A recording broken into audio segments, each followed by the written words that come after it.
আসসালামু আলাইকুম সুপ্রিয় শিক্ষার্থীবৃন্দ, আশা করি ভালো আছো। আমি বিগত ক্লাসগুলোতে তোমাদেরকে অধ্যায় 11.1-এর দুটো অঙ্ক করিয়েছিলাম একই নিয়মের। আজকে যে অঙ্কটি করাবো সেটা হচ্ছে, যদি অনুপাত থেকে সৃজনশীল পরীক্ষায় আসে তাহলে এই অঙ্কটা পরীক্ষায় আসবেই। এখন প্রশ্নটার দিকে খেয়াল করো। x = 10pq / p+q হলে দুইটা জিনিসের আমার মান নির্ণয় করতে বলছে। তো এই ধরনের অঙ্কের নিয়মটাই হচ্ছে, প্রথমেই যেটা দেওয়া আছে এটা দিয়ে শুরু করব। তাহলে দেওয়া আছে x = 10pq p+q। এবার একটু প্রশ্নের দিকে তাকাই।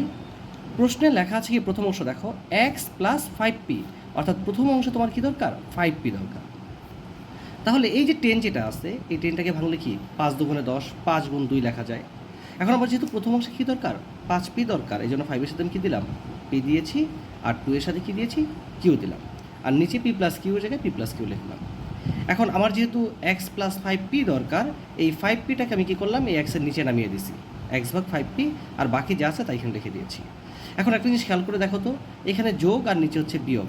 যোগ আর বিয়োগের কথা দেখলেই আমাদের একটা জিনিসের কথা মনে পড়ে, সেটা হচ্ছে যোজন বিয়োজন। যোজন বিয়োজনের নিয়মটা হচ্ছে, উপরে যেই সংখ্যাটা আছে সেটা উপরেও লিখব, নিচেও লিখব।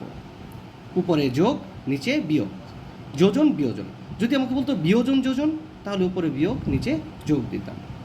তো নিচে কি বললাম, উপরের সংখ্যাটা উপর এবং নিচ উভয় জায়গায় লিখলাম, উপরে প্লাস, নিচে মাইনাস। এবার নিচের যেই সংখ্যাটা আছে এটা উপরেও লিখব, নিচেও লিখব। একই রকমভাবে এই পাশে আসো, কি বলেছি, উপরের সংখ্যাটাকে উপরেও লিখতে হবে, নিচেও লিখতে হবে। উপরে যোগ, নিচে বিয়োগ। এবার নিচের সংখ্যাটা উপরেও লিখলাম, নিচেও লিখলাম। এই পাশে যা আছে তাই, 2q + p + q, 2q +a - p +a - q। এটা যাচ্ছে তাই, দেখো 2qর সাথে q যোগ করলে 3q + p, 2q থেকে q বাদ দিলে একটা q থাকে, আর মাইনাস p। অর্থাৎ এই অংশের মান আমি পেয়ে ফেলেছি। এখন আমার চিন্তা হচ্ছে এই অংশের মানটা বের করা। তাহলে এখানে কি আছে, x + 5q। তাহলে এই জিনিসটাকে আবার লিখলাম, x = 10pq / p+q। আমার যেহেতু কী দরকার, এবার 5q দরকার, এই জন্য আমি কী করলাম, 5 এর সাথে q দিলাম, আর 2 এর সাথে pটাকে দিয়েছি।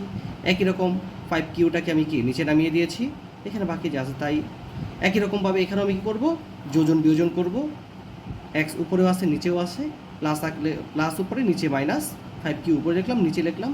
একই রকমভাবে এটা একটা জিনিস খেয়াল করে দেখবা, মাইনাস থাকলে পরবর্তী যদি 2টা বা 3টা সংখ্যা থাকে, আমি একটা ব্র্যাকেট ইউজ করব।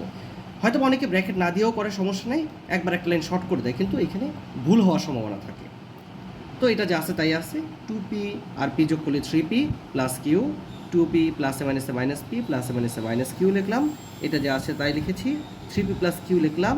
2p থেকে p বাদ দিলে বাকি থাকে তো p - q। হ্যাঁ, এখন দেখো যে আমার প্রশ্নে চাইছে x + 5p x - 5p + x + 5q x - 5q। আমি একটু আগে x + 5p x - 5q মান বের করেছি, বসিয়ে দিলাম। এটাও বের করেছি, এই মানটা বসিয়ে দিলাম। এখন একটা ব্যাপার খেয়াল করে দেখো, এখানে আছে q - p আর এখানে আছে p - q।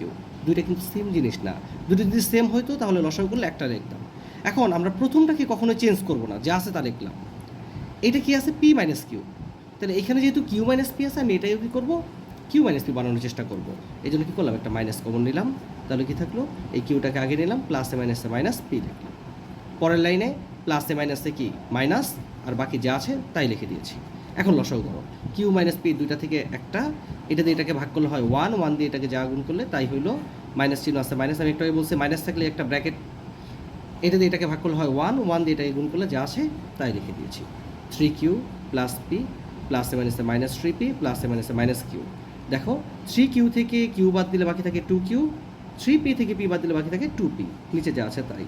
দুইটা থেকে একটা 2 কমন নিয়েছি, q - p, নিচেও আছে q - p, কাটাকাটি গেলে কত আসে, 2। অর্থাৎ খুব সহজেই এই নিয়মের আমরা যতগুলো গণিত আছে প্রত্যেকটাই সমাধান করতে পারবো। আমি পরবর্তী ক্লাসে এই নিয়মের একই রকম আরেকটা গণিতের সমাধান করলে হয়তো বা তোমরা পরিপূর্ণভাবে বুঝতে পারবে।